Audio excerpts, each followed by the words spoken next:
Rien n'est accidentel. Tout est contrôlé et surtout tout est contrôlable. C'est le message que nous dit la Torah. La vie est faite de vicissitudes. Et la période que nous vivons, le coronavirus, nous en démontre encore plus, si besoin en était, la fragilité de l'existence. Le fait que, finalement, rien n'est acquis, que tout peut basculer, à Dieu ne plaise, d'un instant à l'autre. Et que donc, tout dépend du Créateur. Et malgré tout, le Juif est croyant, et donc en tant que croyant, il est porteur d'espoir. Si l'on pouvait définir la mission d'Israël, c'est d'être un vecteur d'espérance pour soi-même et pour toute l'humanité. Car c'est l'espoir qui nous permet d'aller au-devant des épreuves. Le Mea Shiloach rapporte que le texte de la Torah que nous allons lire cette semaine, et dans lequel Dieu enjoint aux Kohanim, aux prêtres, de ne pas se rendre impurs quand bien même ils auraient des pertes dans leur proche parentèle, est à prendre aussi au sens métaphorique. Ne pas se rendre impur, c'est ne pas se laisser pénétrer par les pensées négatives.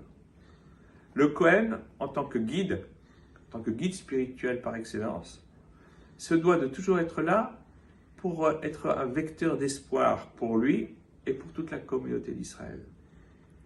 C'est donc un chemin de vie qui nous est proposé par la Torah. Pas simplement un chemin de vie physique, mais un chemin de vie spirituel, mental. Le mental doit être là à l'épreuve des épreuves. Il doit être là pour nous permettre de surmonter les épreuves de l'existence. Car la vie est finalement une succession d'épreuves. Pour surmonter les épreuves, on peut avoir deux approches.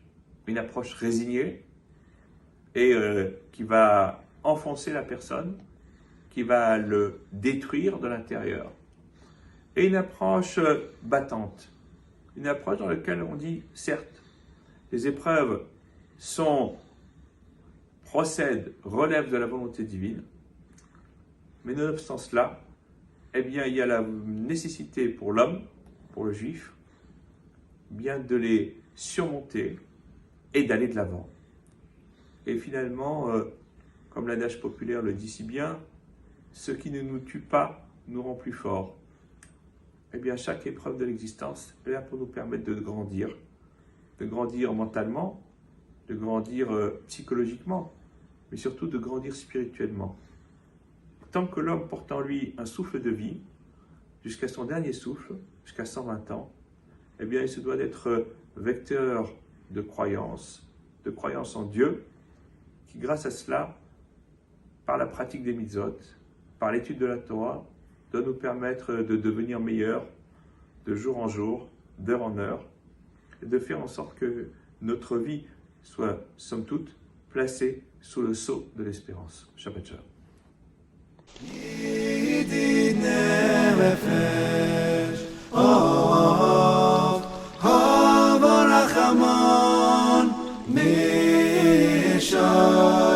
Mishoich abdecha